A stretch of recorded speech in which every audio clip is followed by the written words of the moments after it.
¿Qué tal, chicos? Para el tutorial de hoy vamos a ver lo que es un ejercicio de oscilador sinusoidal.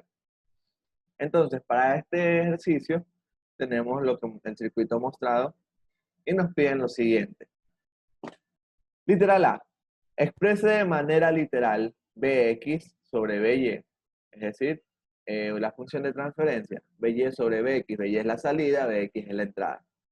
Calcule el valor de R4 para que el circuito oscile, asumiendo que D1 y D2 se encuentran desconectados de la red.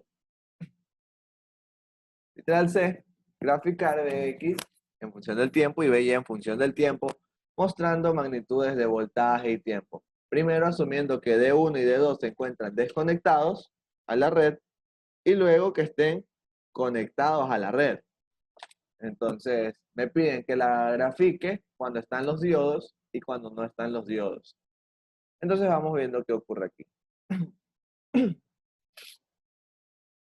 Eh, lo que podemos observar, un oscilador de puente de Wien, este es el nombre del circuito como tal. Nosotros siempre debemos recordar que para este tipo de circuitos lo que nosotros tenemos para un oscilador sinusoidal, un filtro pasabanda y una ganancia alfa, lazo cerrado, básicamente. Entonces, lo que nosotros tenemos que recordar es que la ganancia del lazo cerrado, por criterio de Barkhausen, debe ser igual a 1. Es decir, alfa por beta debe ser igual a 1. Y también, ese es uno de los criterios, y el otro criterio es que el ángulo o la fase sea 0, no tenga un desfasamiento. Por lo tanto, eso de ahí nos dice que la parte imaginaria, en este caso de la ganancia beta, también debe ser 0. Esos son los criterios que debemos considerar únicamente. Entonces comenzamos primero que nada calculando la función de transferencia de este circuito. Entonces, observamos By aquí, Bx acá. Entonces, si usamos la retroalimentación positiva para la ganancia, eso de ahí nos va a dar beta, porque como mencioné, esto aquí es lo que corresponde a el filtro. Y toda la parte de acá, sin conectarse a la red, corresponde a la ganancia del lazo cerrado en retroalimentación negativa. Entonces, vamos viendo. La forma más fácil para comenzar esto aquí, al igual que en filtros, cuando queríamos una función de transferencia, no lo trabajábamos directamente como resistores y capacitores, sino que lo trabajábamos como impedancias. Entonces vamos trabajándolo de la misma forma. Cada uno de estos va a ser una impedancia. Este R3 con este R1, al final de cuentas, se encuentran en serie. Por lo tanto, vamos a expresar aquí todo esto como, vamos a tener una impedancia Z1, que yo voy a decir que es R1 más R3. Z2, voy a decir que es esta de acá.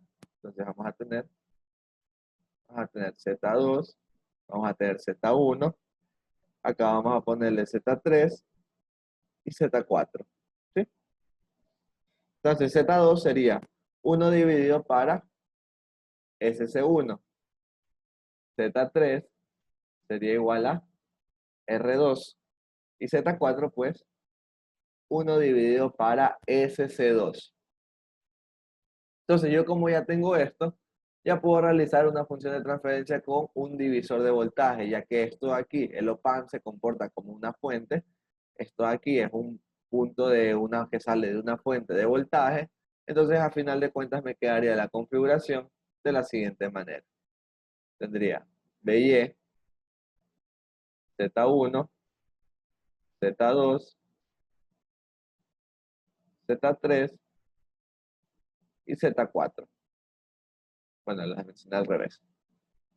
Y pues de aquí saldría Bx, Z1, Z2, Z3 y Z4.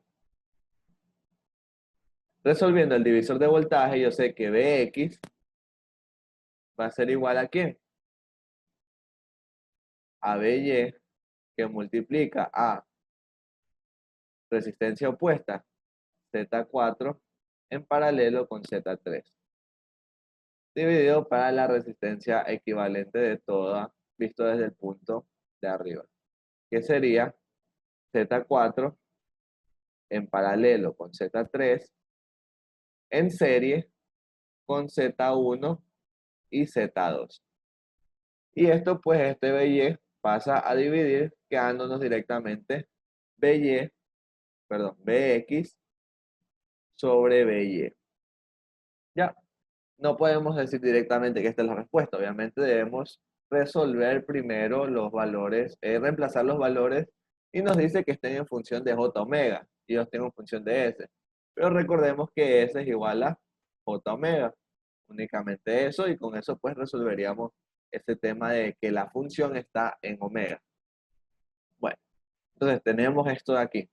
Entonces Bx sobre By nos queda esto.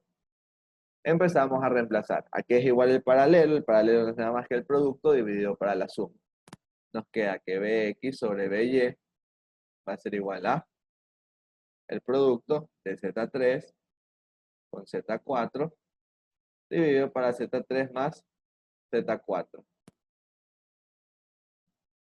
Esto de aquí va a ser lo mismo, entonces podemos directamente resolver. Nos queda Z3 por Z4 sobre Z3 más Z4 más estos dos. Es decir, que al final de cuentas nos quedaría Z3 por Z4 más, sería Z1 más Z2 multiplicado por Z3 más Z4, ya resolviendo el mínimo común directamente. Recordemos siempre que en una evaluación nosotros debemos aprovechar al máximo el tiempo. ¿No? Tratemos de hacerlo un poco más rápido. Entonces Z3 más Z4. Entonces aquí tenemos esto. Se simplifica el denominador Z3 más Z4. ¿Qué nos queda ahora? Nos queda, voy a escribirlo acá, Bx sobre By va a ser igual a ¿qué cosa? Ah, no, aquí arriba todavía me alcanza después. Bx sobre By igual a ¿quién? En el numerador Z3 por Z4. En el denominador Z3 por Z4 más Z1 por Z3 más Z1 por Z4 más Z2 Z3 más Z2 Z4.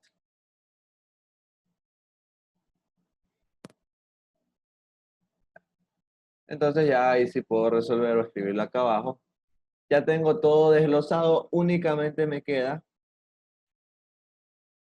reemplazar los valores de las impedancias que tengo aquí arriba en estos valores. Entonces Z3 por Z4 es R2 por 1 sobre SC1. Entonces es R2 dividido para SC1. Perdón, es Z3, Z4 es SC2, no es SC1. SC2. Y esto dividido para todo este producto de aquí abajo. Z3 por Z4, lo mismo.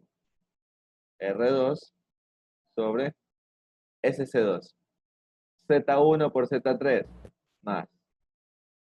Este R1 más R3, llamémoslo R equivalente para no estar escribiendo la suma de los dos, porque se nos va a hacer algo muy extenso. Llamémoslo R equivalente. Entonces nos va a quedar acá. Z1 por Z3 es R equivalente multiplicado por R2 más R equivalente por Z4 dividido para SC2. Entonces está este, este. Z2 más Z3 nos queda, perdón, Z2 por Z3 nos queda R2 sobre SC1 más Z2 por Z4, que es 1 sobre S cuadrado C1 C2. Ya, para sea muy largo esto, vamos a reducirlo un poco.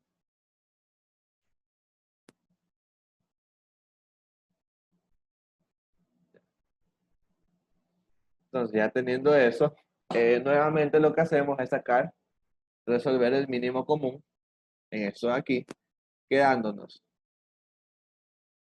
bx sobre by igual a qué cosa. Mínimo común entre todos ellos, z cuadrado por c1 sobre c2. Entonces, vamos primero, pongamos la línea principal, luego la reducimos de ser necesario, y acá pues ponemos lo mismo. O sea, necesario se reduce. Entonces, el mínimo común sería s cuadrado c1 por c2. Quedándonos s cuadrado dividido para esto, nos va a quedar c1 por r2. Esto de aquí dividido para esto, nos va a quedar más s cuadrado r equivalente por r2 por c1 por c2. Más esto dividido para esto, nos queda s r equivalente c1 más s por r2 por c2 más 1 finalmente. Y en el numerador pues no ha alterado nada, r2 sobre sc2. Sacamos factor común, simplificamos si se puede simplificar, se simplifica este c2, se simplifica esta s y esta s. Nos queda que bx sobre by va a ser igual. Esta sc1 pasa a multiplicar arriba, sc1, r2. Abajo, s cuadrado, que multiplica ¿a quién? A r equivalente por r2 por c1 por c2. Más mínimo común entre todas las que tienen s multiplicado por ¿quién? Por donde nos quedamos. Se me pasó por alto.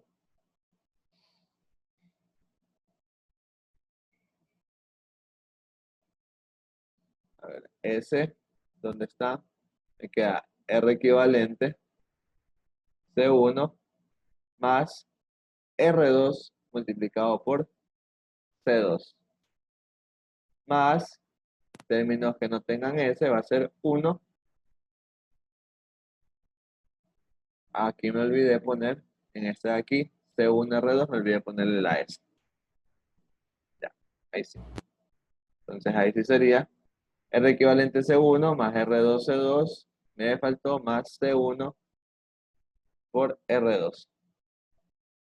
Más 1, que es el término independiente de nuestra ecuación. Como tal, podemos observar que esto corresponde efectivamente a un filtro en función de S. Tenemos aquí algo similar a lo que veíamos para la frecuencia. Sin embargo, esto está nuevamente en términos de S. Nosotros lo necesitamos en términos de J omega. Si lo queremos en términos de J omega,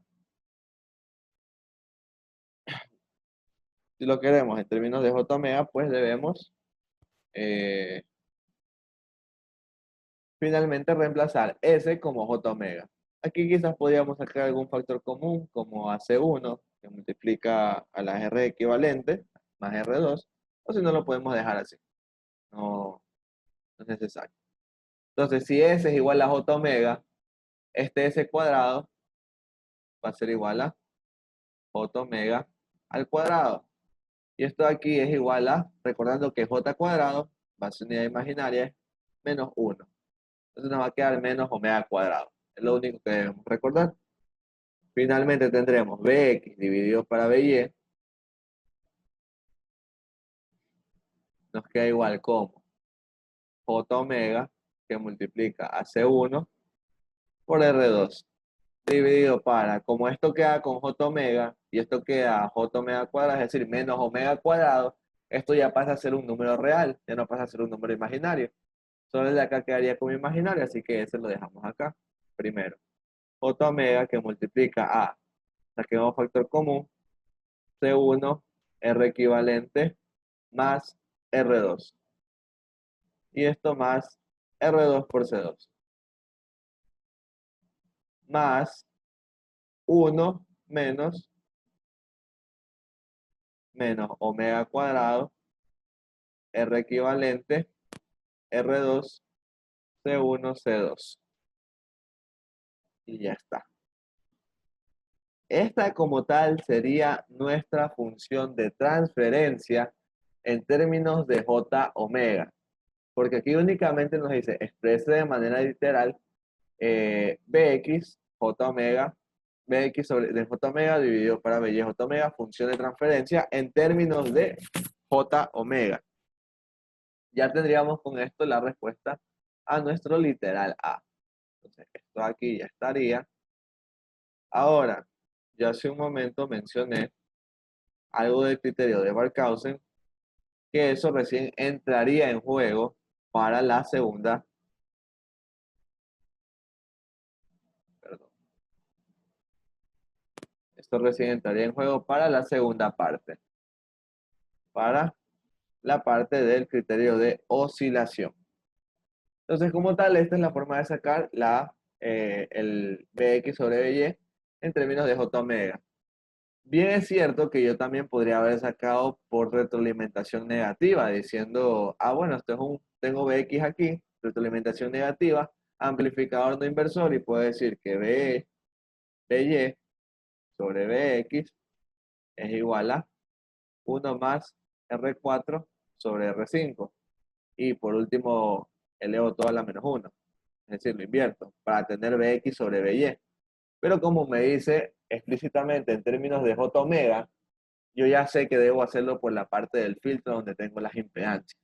Porque aquí no me va a quedar en términos de J omega nunca.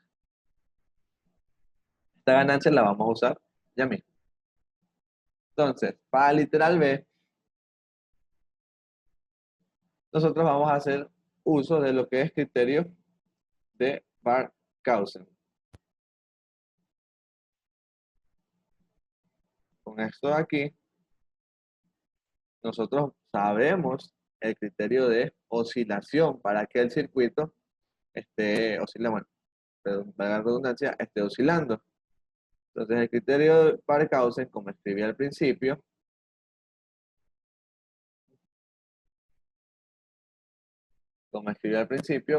¿qué es lo que requiere? Que la ganancia beta,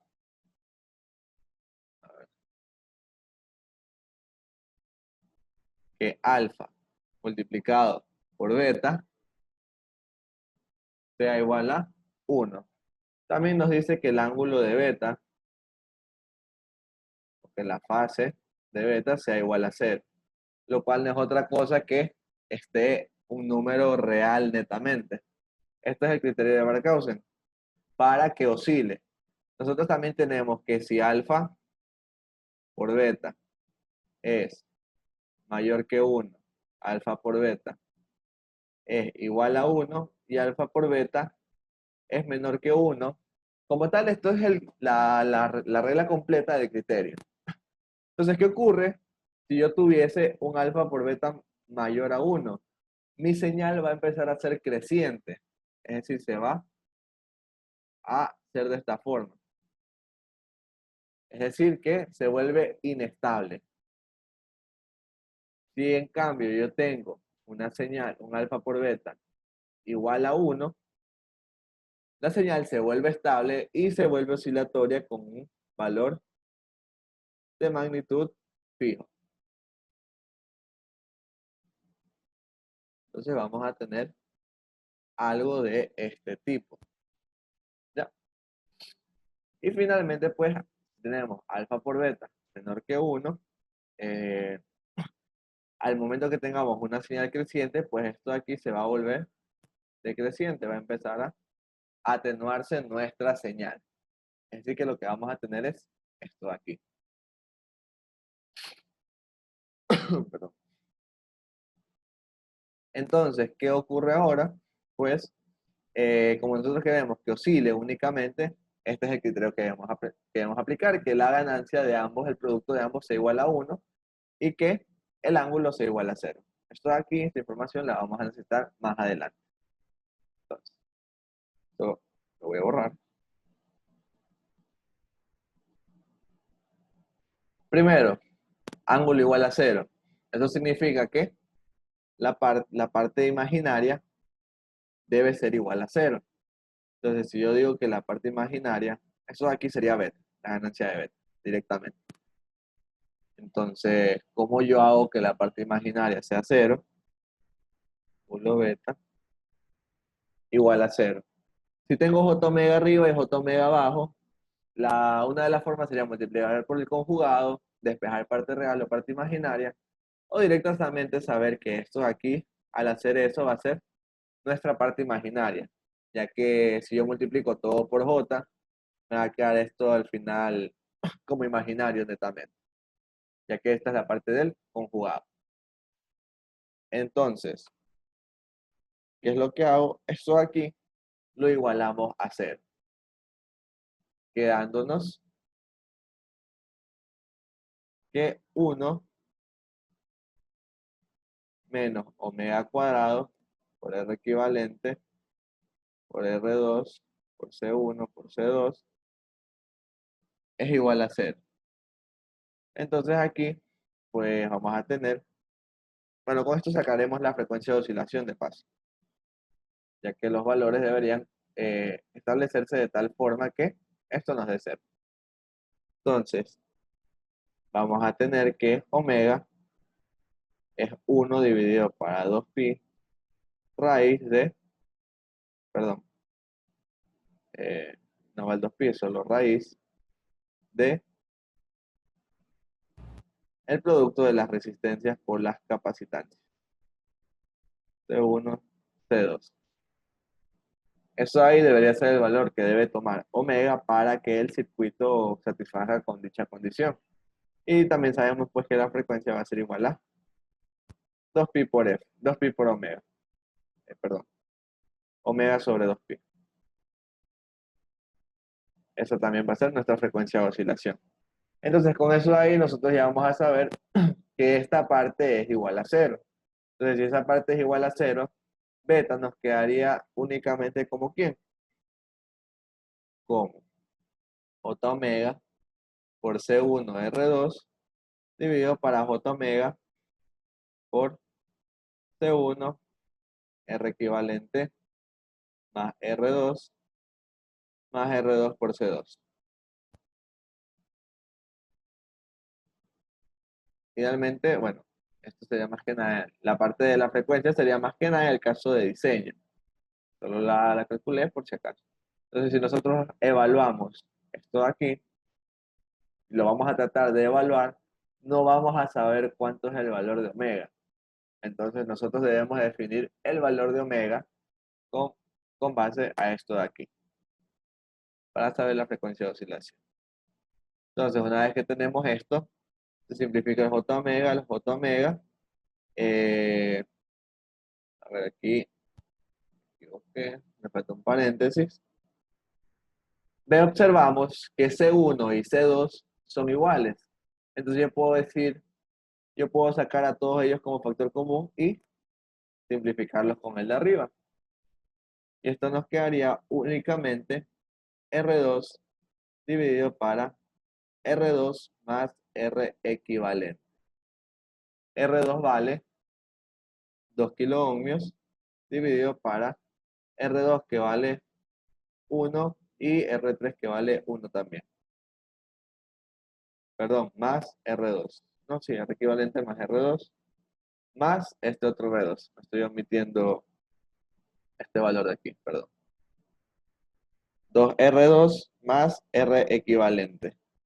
Entonces, R2 multiplicado por 2 es 4, más el R equivalente, que es R1 más R3, es 2, me va a dar como resultado 6, y esto de aquí pues me va a dar beta como ganancia 1/3. Entonces va a tener como ganancia 1/3. Ya. Ahora, ya tenemos el valor de beta, nos falta el valor de alfa. Entonces, alfa, como mencioné, es la ganancia de la retroalimentación negativa, es decir, BY sobre BX. Y esto es igual a 1 más R4 dividido para R5. Y si yo quiero que alfa por beta sea igual a 1, entonces alfa multiplicado por 1/3 debe ser igual a 1 Por lo tanto, alfa debe ser igual a 3. Si alfa debe ser igual a 3, vamos a obtener 1 más R4, que es mi variable, dividido por R5, que es 2, igual a 3. Vamos a obtener, el 1 pasa a restar, nos queda finalmente que R4 es igual a 2 kiloohmios. Y este es el valor exacto para que el circuito oscile, para que el circuito esté oscilando. Sin embargo, en la práctica vamos a tener un problema, incluso en una simulación. Si nosotros insertamos directamente este valor a nuestro circuito y lo energizamos, en el osciloscopio lo más probable es que veamos esto. No veamos nada, veamos una línea recta, porque no puede oscilar el circuito como tal. ¿Por qué? No va a poder oscilar porque, perdón, no va a poder oscilar porque no tiene un tope, no va a tener, digo, no tiene un valor inicial. Lo que va a hacer el circuito es oscilar en sus valores iniciales. Es decir, si yo le fijo un valor al principio de 5 voltios, va a empezar a variar entre más 5 y menos 5. Sin embargo, al energizarlo la salida es cero. Entonces, de alguna forma, se debe siempre hacer que la ganancia, el alfa por beta, sea mayor que 1 para que la señal empiece a crecer. Entonces, deberíamos usar un valor de R4 ligeramente mayor a los 2 kiloohmios para que el circuito se comience a oscilar. El otro inconveniente con eso es que si nosotros ponemos algo mayor a 1, es decir, que alfa por beta es mayor que 1, nuestro circuito se va a volver inestable. Entonces no vamos a tener una forma específica de poder trabajarlo. Por lo tanto, idealmente lo que estamos haciendo, nuestro valor de R4 efectivamente va a funcionar. Pero en la práctica vamos a tener un pequeño inconveniente con eso.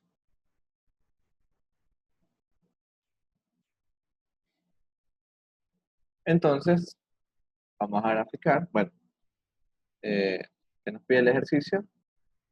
A ver, calcule primero el valor de R4 para que el circuito oscile. Entonces, una vez que tenemos eso, con los diodos desconectados a la red, tendríamos este valor directamente. Entonces, nuestra señal como tal, nuestra función sinusoidal, idealmente va a tener valores picos de nuestra alimentación. Es decir, todo va a depender del valor de BCC. Va a topar más 15 y menos 15. En la práctica, nuevamente reitero, vamos a llegar hasta una saturación. Vamos a tener 1.5 voltios menores a ese BCC, dependiendo del integrado que nos encontremos usando en ese momento. Entonces, para esto de aquí, sería literal C. Vamos a hacerlo acá. C. Graficamos únicamente.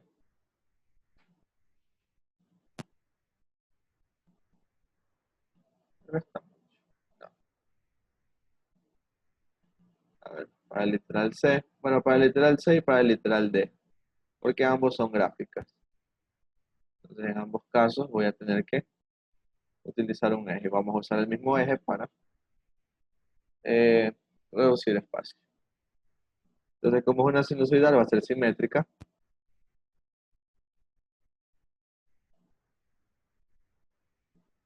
Vamos a hacerla acá.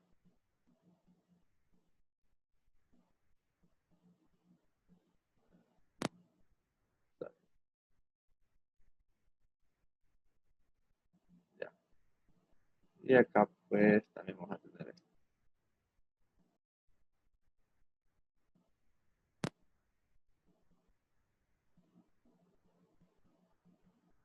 Entonces, el primero va a ser para el caso C y la segunda va a ser para el caso del literal D.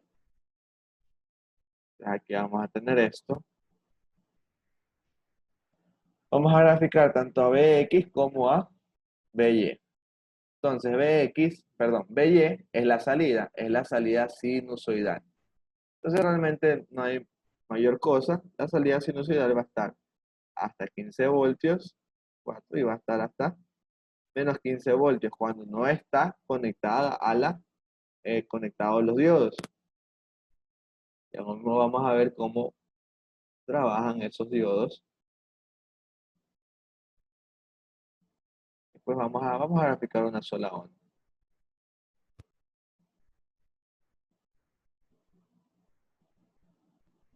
Entonces, esa sería nuestra sinusoidal en BY. Eso sería nuestra salida BY.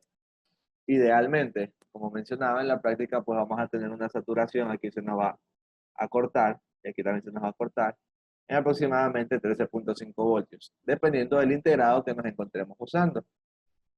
¿Qué más necesito saber? Pues necesito saber cuánto va a ser Bx. Entonces yo me doy cuenta que Bx es la entrada de acá, o también el divisor de voltaje, como queramos verlo. Entonces yo puedo ver de esta relación, yo ya sé que By sobre Bx es igual a 3. Como yo ya sé la salida By, yo voy a hacer que Bx va a ser lo mismo que By, pero dividido para 3. Es decir, que vamos a tener una onda sinusoidal, pero reducida. Nada más. Vamos a tener esto de aquí. Vamos a hacer si esto es 15, esto va a ser de 5 voltios pico aproximadamente. Entonces vamos poniendo aquí. Este es Bx. Y esto de aquí es By. Y pues se acabó el literal C. Ahora, ¿qué ocurre con el literal D? Pues lo que les mencionaba, si nosotros ponemos solo un R4, el circuito no nos va a arrancar nunca, nunca va a funcionar, nunca va a oscilar. Necesitamos idealmente poner un valor de voltaje fijo en la salida, y luego con ese valor de R4, pues va a empezar a oscilar efectivamente. Pero, ¿cómo yo haría para que mi circuito comience a crecer de esta manera? Entonces, si yo le pongo un valor de R4 ¿dónde está? Mayor que 2, yo pongo R4 mayor que 2 kiloohmios, eh, perdón, sí, un R4 mayor que 2, entonces, ¿qué estaría ocurriendo? Perdón, ¿sí?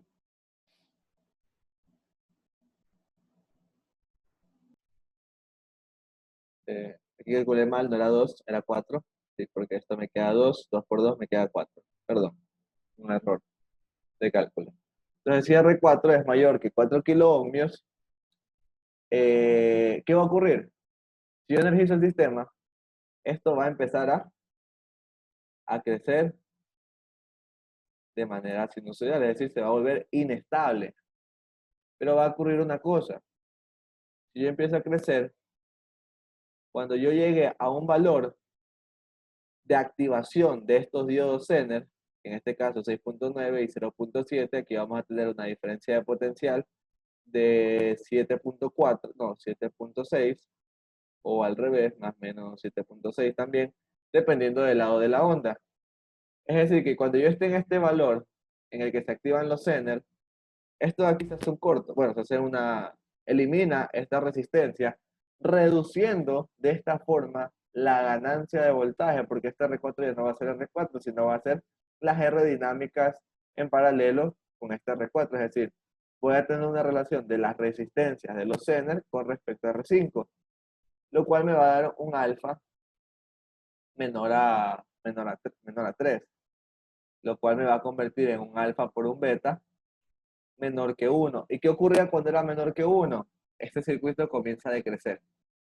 Entonces, esto de aquí ya no va a superar ese voltaje de los Zener y va a tener una ganancia menor a 1. Es decir, va a comenzar a disminuir su voltaje. Con esa disminución de voltaje, pues vamos a tener los Zener encendidos por un periodo, bueno, por un periodo, se desactivan al momento que yo bajo, se queda R4 fijo, generando nuevamente el alfa por beta igual a 1, lo cual me permite una oscilación correcta, pero ya me encuentro de bajada, entonces ya vuelvo a oscilar. En el momento que yo me paso en la onda negativa, nuevamente se activan los Zeners en polarización inversa. Bueno, los se encienden de forma contrariada. Se encendería el de, bueno, el uno trabaja como Zener y el otro trabaja como diodo. Entonces, nuevamente se va a corto, se reduce la resistencia, estamos en este caso de nuevo, y se vuelve a reducir esto de aquí. Entonces nos mantenemos de esa forma en una señal estable. De esta forma, yo cuando inicialice mi circuito voy a tener una ganancia de voltaje, un alfa por beta mayor que 1, generando de esta forma que crezca la señal, y una vez que crece la señal, yo limito el voltaje de salida de la señal sinusoidal o el voltaje pico de la señal sinusoidal con estos diodos Zener. Desventajas de esta aplicación: la salida no es tan lineal, ya no es tan lineal como originalmente lo es. Para correcciones de eso se puede utilizar una retroalimentación con un JFET o con un MOSFET trabajando en zona óhmica de tal forma que trabaje la resistencia variando en función del voltaje. Esa es otra de las formas en las cuales nosotros podemos oscilar este circuito desde un estado en el que estaba apagado. Entonces, esa es la función como tal de estos diodos Zener, que se encuentran se encuentran en paralelo a esa resistencia. Entonces, a mí me toca calcular en qué punto va a llegar a ese pico. Entonces, para yo llegar a ese pico, tengo que darme cuenta de qué. De que el voltaje BY debe hacer que se activen los Zener. Entonces, BY, si esto está en zona lineal, acá voy a tener BX. Entonces, yo voy a saber que se cumple cuando BY menos BX sea igual a ¿cuánto? A 7.6 voltios, que son el voltaje de activación del Zener. Y yo sé que BX es BY sobre 3, entonces me queda BY menos BY tercios, es igual a 7.6. Por lo tanto, me queda 2 tercios de BY, igual a 7.6. Entonces despejamos el valor de BY, 3 por 7.6 dividido para 2, quedándome un valor de 11.4 voltios. En 11.4 voltios, mi nueva señal sinusoidal va a comenzar va a ser su nuevo valor pico. Entonces aquí ya voy a tener nuevamente, ya no voy a tener hasta los 15 voltios, voy a tener únicamente hasta 11.4 voltios pico. 11.4. Y pues de una vez dividimos para 3 ese valor para saber cuánto va a ser la señal BY. Vamos a tener aquí 3.8 menos 3.8. Entonces tenemos aquí esto, esto y esto. Entonces graficamos señal sinusoidal.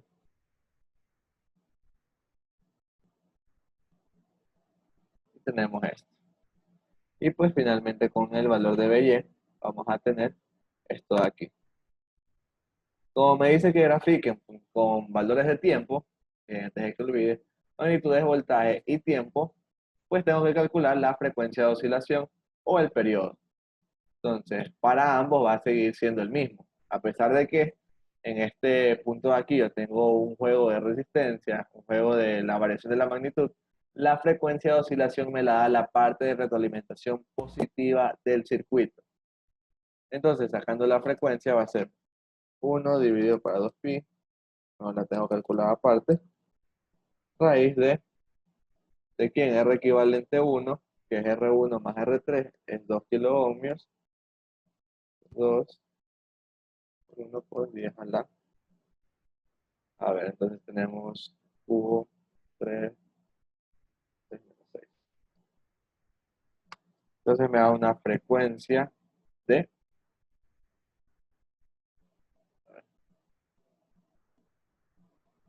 79.56 hercios. Por lo tanto, esto me da un periodo de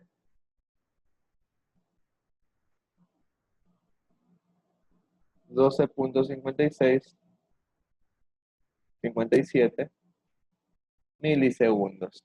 Entonces aquí basta con poner aquí 12.57 unidades milisegundos. Milisegundos. Y ya tenemos nuestra gráfica aquí, bueno, pues el mismo valor.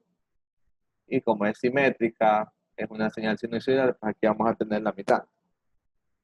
6.28. 6.285.